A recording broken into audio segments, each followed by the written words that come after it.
A paz do Senhor, meus queridos irmãos, meus amigos, estamos aqui para mais um curso de teologia livre neste dia tão especial. Que Deus abençoe sua vida, que Deus abençoe a todos vocês.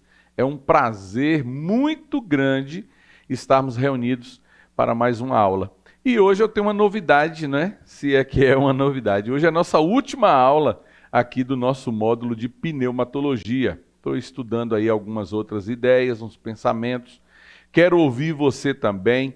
Você pode mandar aí o seu comentário, até aqui no próprio chat do nosso vídeo, né? Dando sugestões, pedindo algum tipo de aula, alguma coisa assim. Eu estava pensando em um material mais aprofundado para a gente trabalhar um pouco do grego, né? O grego koiné, a gente estudar e requer mais um tempo assim para a gente estar buscando a presença do Senhor. Mas nesta noite nós vamos falar de um assunto muito interessante, o ministério do Espírito Santo, a igreja, a nossa vida, o propósito de Deus. Eu creio que você será ricamente abençoado e nós vamos orar nesse instante. Antes da oração, se você ainda não se inscreveu no nosso canal, por favor, aqui embaixo vai aparecer aí o nosso canal, né, o link, e você pode se inscrever, você vai estar conosco, vai ser bênção e que Deus te abençoe. Aproveite todo o nosso canal, a gente tem um monte de coisa aí acontecendo aqui no nosso canal semanalmente, mas vamos orar nesse instante. Que Deus te abençoe. Senhor Deus Todo-Poderoso, Espírito Santo, muito obrigado pela tua graça, a tua misericórdia. Muito obrigado porque estamos aqui para mais uma aula, para mais um momento de partilharmos da tua palavra. E nós queremos te engrandecer de todo o nosso coração por tudo que o Senhor tem feito por nós. E queremos te pedir nesse instante, Espírito Santo, vem falar poderosamente ao nosso coração, vem agir conosco, Senhor, e que não seja apenas uma aula, mas que seja um momento em que possamos ter verdadeiramente a visitação do Teu Espírito em nossas vidas, em nossos corações. Nós te adoramos e te bendizemos. Em nome de Jesus. Amém. Glória a Deus. Aleluia. Então, nossa aula, não é? Hoje nós vamos começar com esse texto que a gente conhece como a Grande Comissão. A Grande Comissão. Mas antes eu quero explicar um pouquinho para você como é que a gente chega aqui nesse versículo, não é? Jesus passa aí os seus 3 anos e meio de ministério aproximadamente aqui na terra, levando seus discípulos a um verdadeiro conhecimento da palavra de Deus, vendo os milagres, as transformações. Mesmo assim, aqueles homens precisavam ser impactados pela presença de Jesus, pela sua graça, a sua misericórdia. E aí, Jesus então morre. A Bíblia diz que os discípulos ficaram atônitos. A gente tem aquele relato dos discípulos no caminho de Emaús, muitos desanimados, muitos tristes, dizendo, puxa vida, Jesus morreu.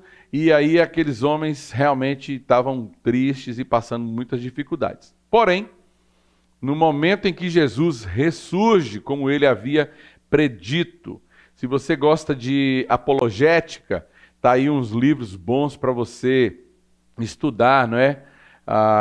Evidências que merecem um veredito, de Josh McDowell.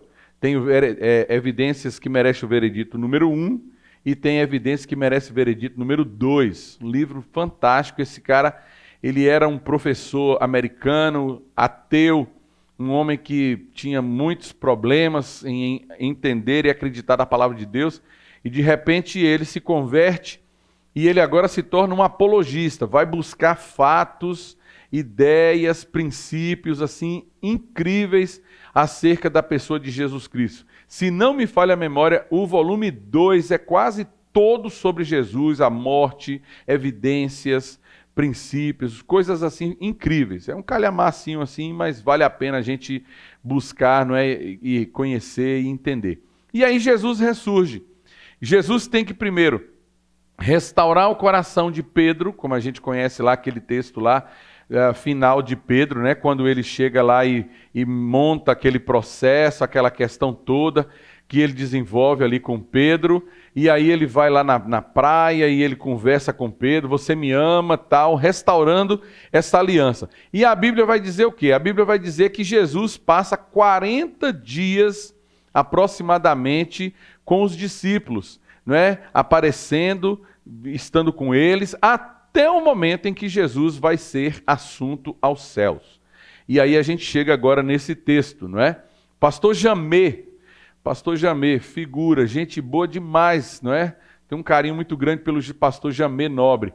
O pastor Jamê diz que as últimas instruções sempre são as mais precisas e as mais interessantes. Quando você vai viajar, por exemplo, a gente organiza tudo, mas quando chega na hora da viagem, no último instante, a gente geralmente chega para a pessoa, olha, não esquece isso, não esquece aquilo, hein? Não deixa de dar comida para o animal, de trancar a casa, de ver isso, gás, etc. As últimas instruções. E esse texto especificamente aqui, são as últimas instruções de Jesus.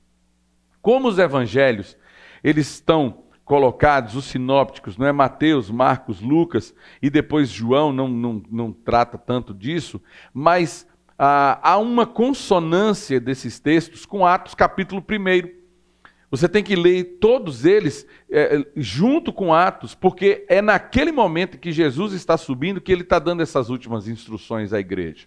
Então vamos ao texto. Chegando-se Jesus, não é? Falou-lhes dizendo, é-me dado todo o poder no céu e na terra. Portanto, ide, fazei discípulos de todas as nações, ou seja, povos, né? Batizando-os em nome do Pai e do Filho e do Espírito Santo. Aí você está vendo a Trindade Santíssima, declarada pelo próprio Senhor Jesus Cristo, né? Ensinando-os a guardar todas as coisas que eu vos tenho mandado, e estarei convosco todos os dias até a consumação dos séculos. Então Jesus está dizendo isso, e é como se viesse um filme na minha mente, na minha cabeça, Jesus dando essas instruções e Jesus sendo levado. Talvez as últimas palavras, não é? Jesus, imagine, né? É filme aqui, não é? Do nosso cineasta Pastor Nivaldo, imagina aí, né? Ou então com todo o poderio aí de Hollywood, Steven Spielberg, né? Imagine, Jesus, os discípulos estão conversando com Jesus, Jesus aqui falando, olha, vocês precisam sair, vocês serão minhas testemunhas, né? Lá no grego tem toda uma força dessa palavra de testemunha, porque discípulo aqui significa matsetais, lá no grego, que significa morrer, está disposto a morrer por Cristo, está disposto a dar a sua própria vida por Ele, não é? E foi o que aconteceu com a maioria dos discípulos, não é? Raras exceções. João, acredito que foi o único que morreu de velhice lá na ilha de Patmos, depois voltando e tal, mas os discípulos todos viveram momentos muito difíceis na sua caminhada. Imagine Jesus dizendo isso e de repente Jesus começa a ser assunto. Jesus começa a subir e anjos de Deus começam a vir ao encontro de Jesus, os discípulos ali petrificados, ouvindo aquela mensagem, vendo Jesus subindo e de repente, não é? Faltou aqui a tecnologia nossa, já pensou? Se a gente conseguisse fazer tudo aqui agora, hein, pastor Nivaldo? Essa ideia de...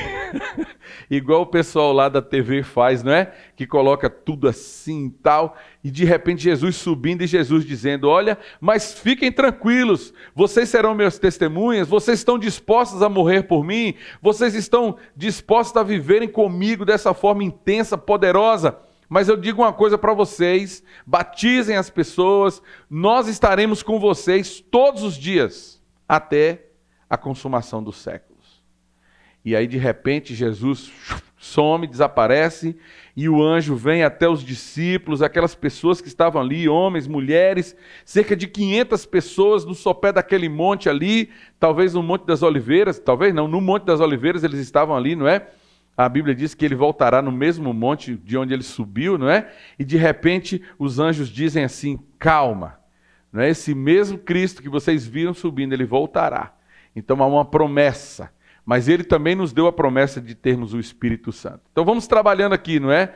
Olha aí, estarei convosco todos os dias até a consumação dos séculos. Eu quero frisar isso.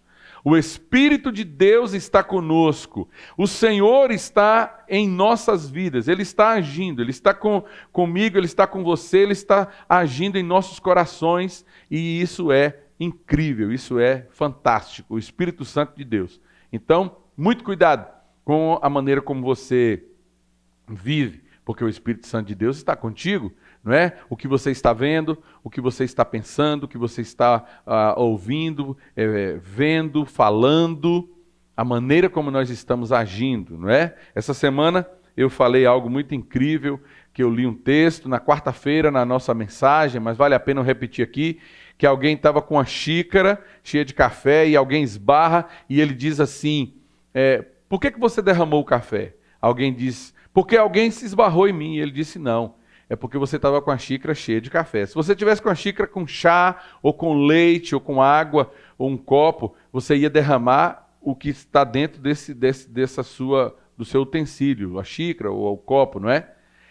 Assim, queridos, somos nós. Nós precisamos estar cheios. O Espírito Santo de Deus precisa nos encher. O Espírito Santo de Deus precisa inundar o nosso coração de uma maneira tão especial, tão poderosa, que nós precisamos entender a dinâmica da palavra e da presença de Deus.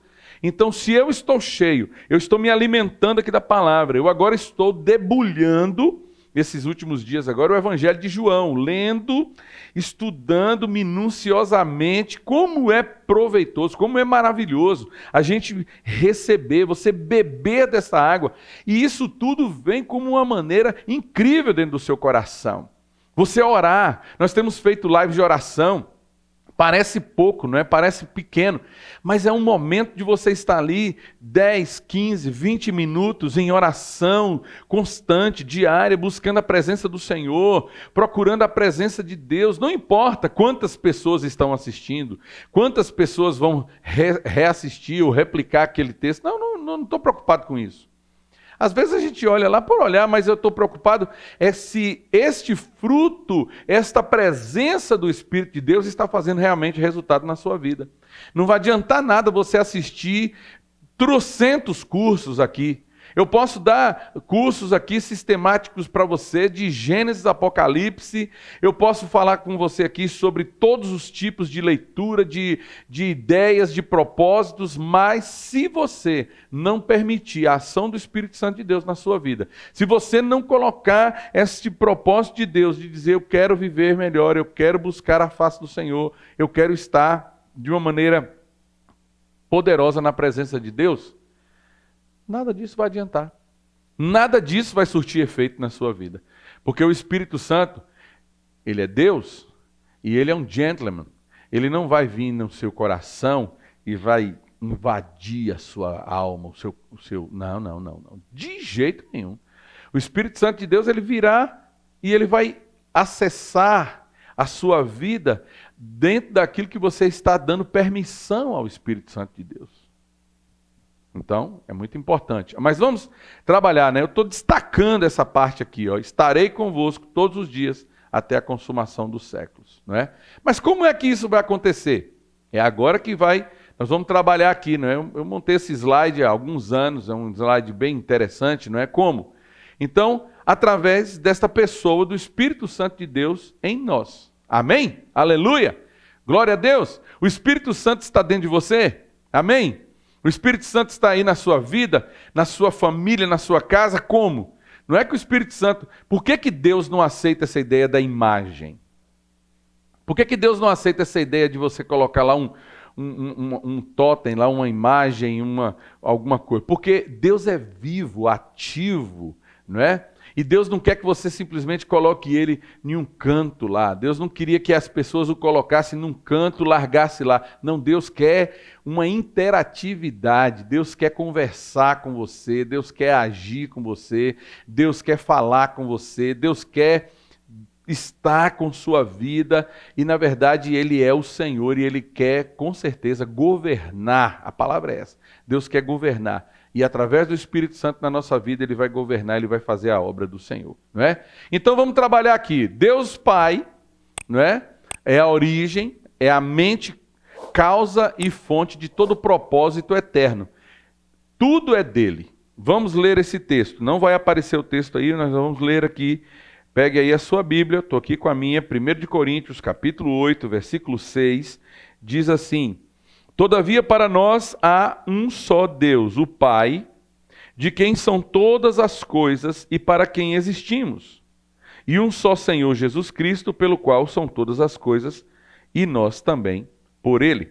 Observe que o apóstolo Paulo vai dizer, aqui na primeira parte do versículo, que há um só Deus, Pai, de quem são todas as coisas e para quem existimos. Então, tudo é de Deus e tudo faz parte aqui do propósito de Deus para as nossas vidas. Deus Pai. Amém? Vamos continuar? O Filho, Jesus Cristo, não é? Quem é Jesus? O mediador, o realizador do propósito eterno de Deus. Eu vou estar trazendo uma mensagem sobre o Verbo, e eu vou explicar umas coisas muito incríveis, não é?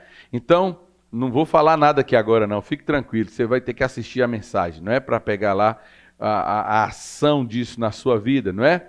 A realização desse propósito eterno.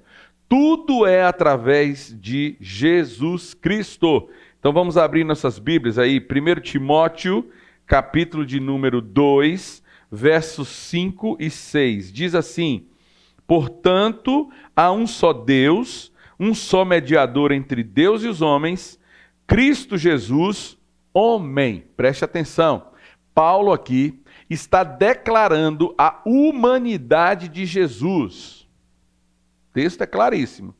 Portanto, há um só Deus, um só mediador entre Deus e os homens, Cristo Jesus, homem, o qual a si mesmo se deu em resgate por todos, testemunho que se deve prestar em tempos oportunos.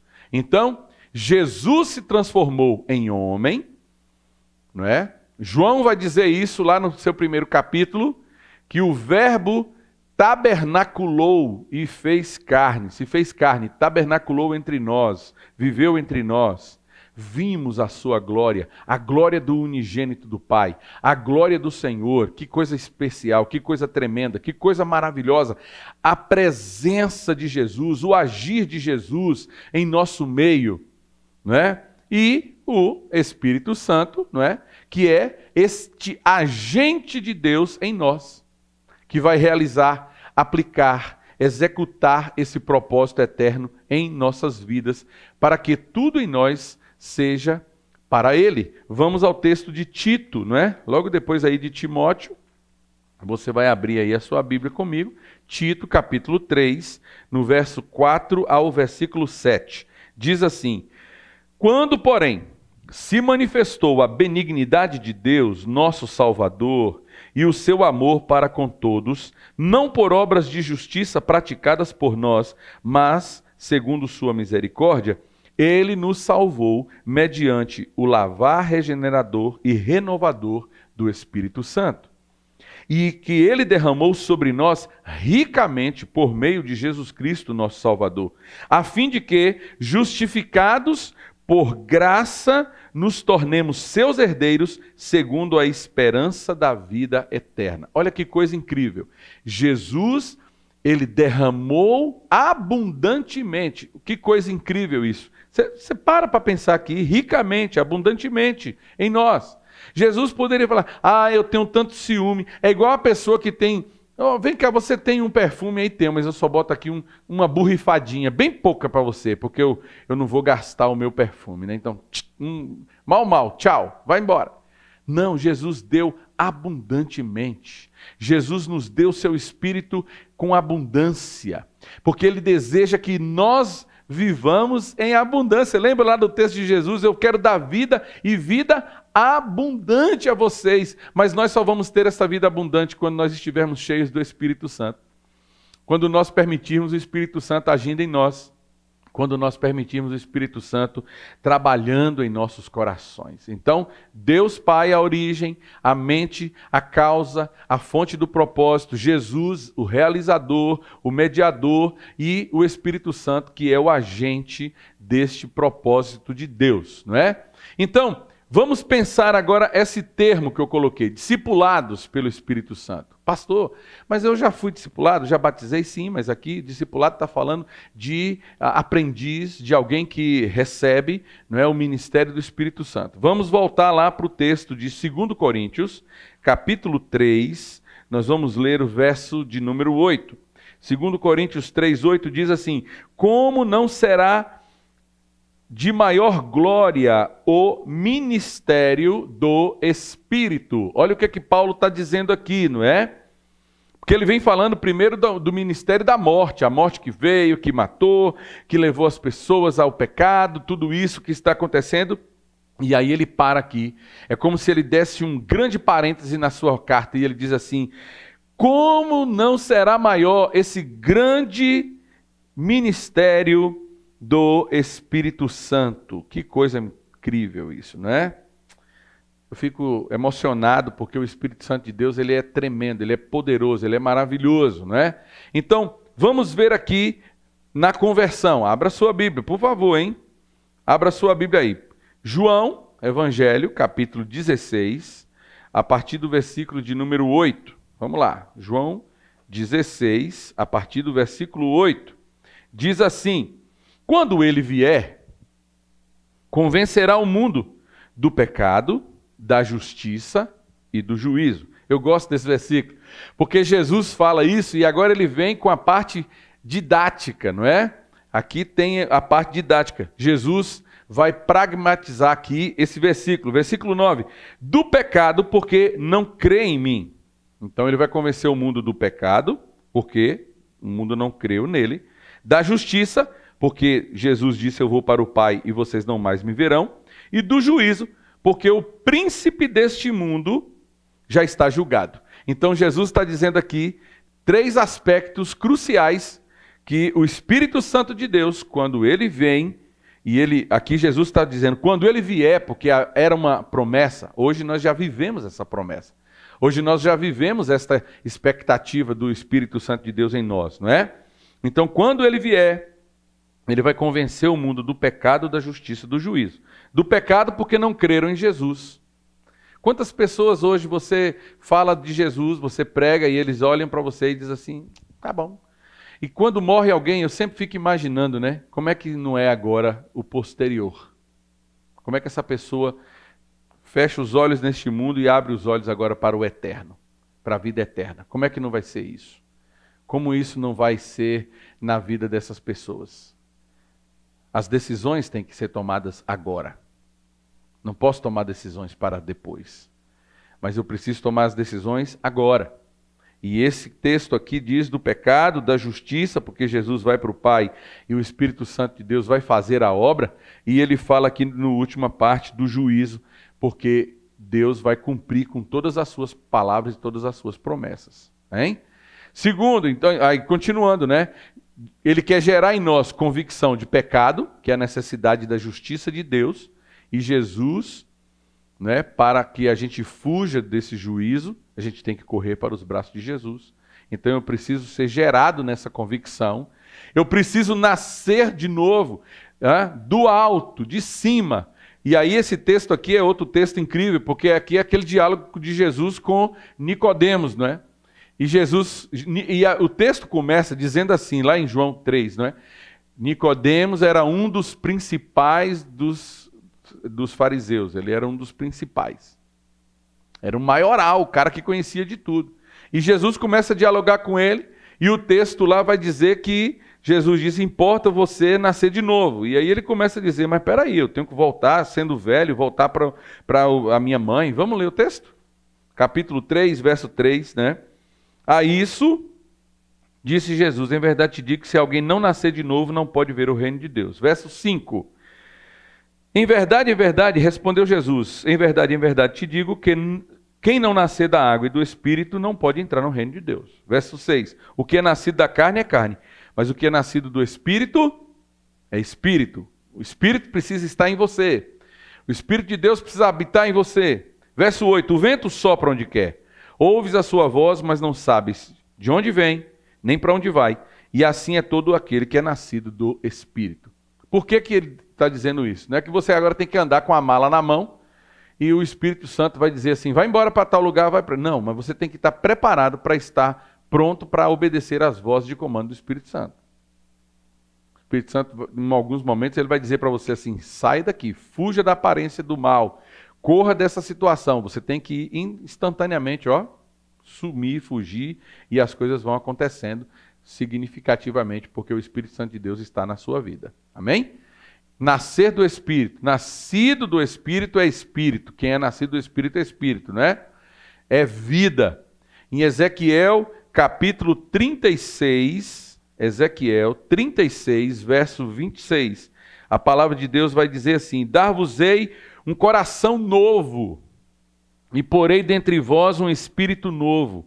Tirarei de vós o coração de pedra, e vos darei um coração de carne. E Tito, capítulo 3, verso 5, vai dizer que nós vamos ter este coração regenerado, transformado, limpo. Que coisa incrível, não é? Vamos aqui ao texto. Tito 3, 5. Não por obras de justiça praticadas por nós. Para um pouquinho e pense aqui. Que obras de justiça são essas que a gente está praticando? Muitas vezes nós estamos pensando que estamos comprando a nossa salvação. Eu estou fazendo isso, eu estou dando tal coisa para alguém, não é? O que nós vamos receber como salvação, como nascer de novo, aqui diz que é pela misericórdia de Deus que Ele nos salvou, mediante o lavar regenerador e renovador do Espírito Santo de Deus. Está dando para você compreender como é importante esse ministério do Espírito Santo na nossa vida, não é? E a última parte aqui, que é a habitação, a morada, não é a morada, essa visitação do Espírito Santo de Deus em nós. Vamos para o texto, João 14, não é? João, Evangelho de João, capítulo de número 14, e nós vamos ler os versículos 17 e depois o verso 23.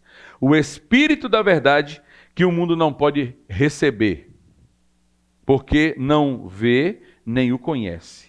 Vós o conheceis, porque ele habita convosco e estará em vós. A gente conhece muito esse versículo por causa da música, né? Não se turbe o vosso coração, né? Que o mundo não pôde receber. Eu já estou lá na parte da frente da música, né? Não estou caminhando aqui, né? E ele habitará em vós e estará em vós para sempre. Então, ali é um texto musicado. E o versículo 23, se alguém me ama, guarde as minhas palavras e o meu Pai o amará. E viremos para ele e faremos nele morada. Agora, como é que eu vou demonstrar que eu amo o Senhor? Obedecendo a sua palavra. Como é que eu vou honrar a Deus com a minha vida? Fugindo do pecado. Como é que eu vou buscar a presença do Senhor? Estando com ele diariamente. Lembra de Caim? Caim estava a ponto de matar Abel. E Deus falou para ele assim, Caim, deixa eu te falar um negócio. O pecado jaz à sua porta. Cabe a você dominá-lo. Meus irmãos, Paulo vai dizer que tudo nos é lícito. Tudo é lícito. Você pode fazer o que você achar que deve na telha, mas só que tem as consequências. Ontem eu falava isso com uma pessoa. Se eu soubesse, não é, que coisas da minha vida, de adolescência, que naquele momento era o meu presente e hoje é um passado, não é? Não muito distante, não é? Mas, não é? É um passado não muito distante. Imagine você que aqueles atos estão influenciando hoje, talvez, na minha vida. E eu preciso, então, pedir a Deus misericórdia e clamar e dizer, Senhor, me abençoe, muda a minha vida, transforma, Senhor. Não olhes para aquilo lá do passado, quebra essa barreira. Por isso que Jesus, Paulo vai dizer lá, quem está em Cristo é o quê? Nova criatura. As coisas velhas passaram, mas para essas coisas velhas passarem, eu preciso colocar coisas novas. Você não tira coisas velhas, joga fora e fica lá o buraco. Inclusive Jesus faz uma comparação disso lá em Lucas, se não me falha a memória, capítulo 7 ou capítulo 11, falando do valente, que alguém vem, expulsa o valente da casa. E aí você coloca, deixa a casa limpa, mas você não coloca a outra pessoa dentro. Aquele espírito imundo, ele vai rodar, vai passar em desertos, lugares áridos, e ele diz assim, vou voltar para a minha casa antiga, e ele traz consigo outros 7, e Jesus diz assim, o segundo estado é pior do que o primeiro. Você tira as coisas velhas eu tiro, mas quando eu colocar, eu tenho que colocar coisas novas, eu tenho que colocar o Espírito de Deus, eu tenho que colocar a palavra do Senhor, eu tenho que viver em oração, pastor, mas isso dá muito trabalho. E quem disse para você que a vida cristã é uma coisa simples? A salvação foi nos dada por meio da graça, mas nós temos que lutar para que esta salvação se consolide, não que você está perdendo a salvação, mas consolidar no sentido de continuar batalhando, lutando veementemente por aquilo que Deus te deu. Eu espero que você esteja recebendo essa palavra. Então nós somos o quê? Templo, santuário do Espírito Santo, está lá em 1 Coríntios capítulo 3, não é? O que nosso corpo é? Nosso corpo é sagrado, santo, separado para Deus. A gente tem que ir para o texto, não tem como, né? Vamos ler o segundo texto aí, que é 1 Coríntios, capítulo 6, do versículo 17 até o 20. 1 Coríntios, capítulo 6, de 17 a 20. Mas aquele que se une ao Senhor é um espírito com ele. Agora, olha o que Paulo está dizendo aqui. Fuja da impureza e qualquer outro pecado que uma pessoa comete é fora do corpo, mas aquele que pratica a imoralidade peca contra o próprio corpo. Meu Deus! Acaso não sabeis que o vosso corpo é santuário do Espírito Santo, que está em vós, o qual tendes da parte de Deus, e que não sois de vós mesmos? Porque fostes comprado por preço, e agora, pois, glorificai a Deus no vosso corpo. Meu querido, nós precisamos entender que o nosso corpo já não é mais nosso. Nosso corpo pertence ao Senhor. Você tem um corpo que pertence a Deus. E que a presença do Senhor se faz presente na sua vida, não é? É um espírito com ele, nosso corpo, santuário do Espírito Santo, não somos mais de nós mesmos, que acabei de falar, comprados com preço, o sangue de Jesus, e agora eu preciso glorificar a Deus com o meu corpo. É por isso que o meu corpo precisa ser muito bem organizado. Eu não posso usar tudo que eu imagino, que gostaria de usar. Vou lhe contar uma experiência, né? Eu sempre batalhei aí com esse negócio de saúde, todo mundo, né? E eu tenho alguns pequenos problemas de saúde, no sentido de taxas, essa coisa toda, então sou sempre aí procurando fazer exercício, cuidar e tal, com a vida, para a gente ter uma vida aí na presença de Deus. Um dia, alguém passou em um lugar aqui em Conquista, um lugar aberto, e estava tendo lá umas aulas, daquelas aulas de aeróbica. Hoje já quase eu acho que não tem muito isso não, mas isso era muito famoso há algum tempo atrás, aquelas aulas de aeróbica. Então as pessoas iam e aí colocava-se algumas músicas bem fortes ali e tal, e o professor, vamos lá, e o pessoal malhando e fazendo aquele negócio todo e tal. E com aquelas músicas, e alguém virou para mim e disse assim, olha, pastor, lá em tal lugar está tendo uma aula muito legal, um monte de gente. Eu falei, meu irmão, eu não posso ir para esse negócio. Ah, por que você não pode? Eu falei, porque eu posso até estar indo para lá, eu, Josué, pessoa. Mas quem me vê lá vai me ver como pessoa. Lá onde é que o pastor está, lá no meio da muvuca do pessoal lá, todo mundo dançando ali naquele negócio e tal, e vai para cima e para baixo, suando e não sei o que e tal. As pessoas têm que... Você está entendendo o que eu quero dizer? Nós temos que pagar um preço por aquilo que nós temos buscado do Senhor.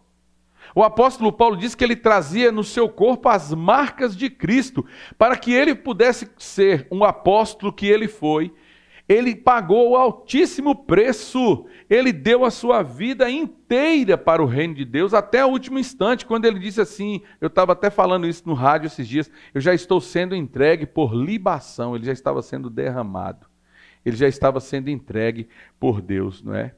Para Deus. Ele disse, eu não tenho a minha vida mais por preciosa.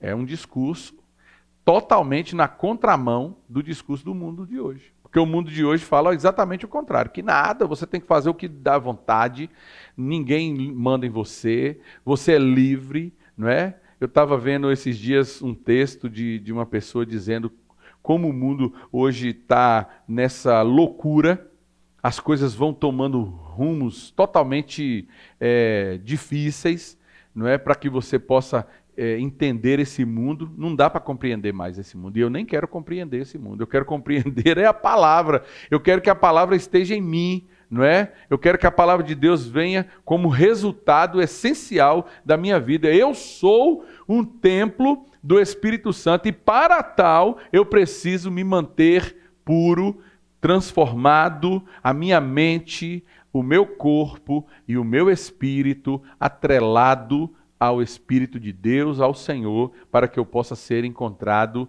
na presença de Deus. É isso que a palavra de Deus está dizendo.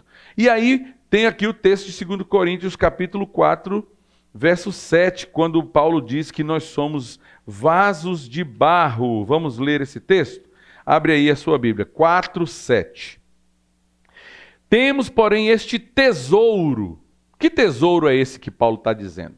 É o Espírito Santo, não é? Temos esse tesouro em vaso de barro, que somos nós, o nosso corpo. Nós somos barro. Nós não somos nada.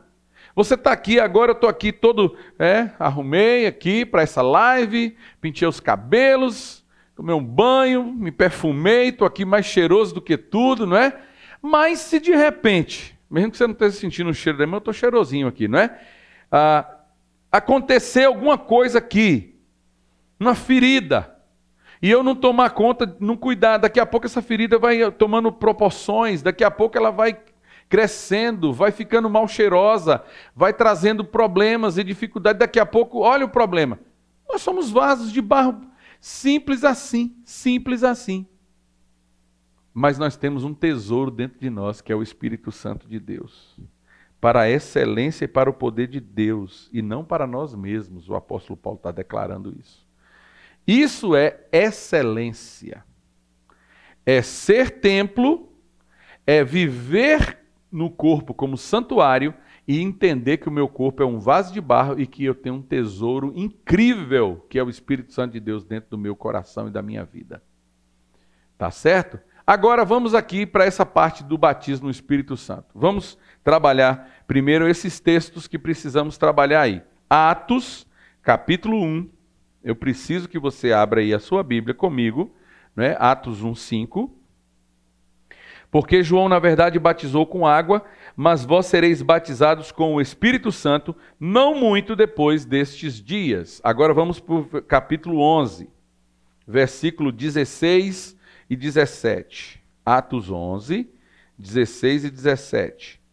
Então me lembrei da palavra do Senhor, quando disse: João, na verdade, batizou com água, mas vós sereis batizados com o Espírito Santo, pois se Deus lhe concedeu o mesmo dom que a nós nos outorgou quando cremos no Senhor Jesus, quem era eu para que pudesse resistir a Deus? E agora, 1 de Coríntios, capítulo de número 12, versículo de número 13. 1 Coríntios 12, 13. E tem esses outros textos aí que eu vou pedir você, para que você anote, já está aí há bastante tempo na tela, anote aí, para você procurar depois. Mateus 3,11, fala do batismo de Jesus, Marcos 1,8, Lucas 3,16 e João 1,33, não é?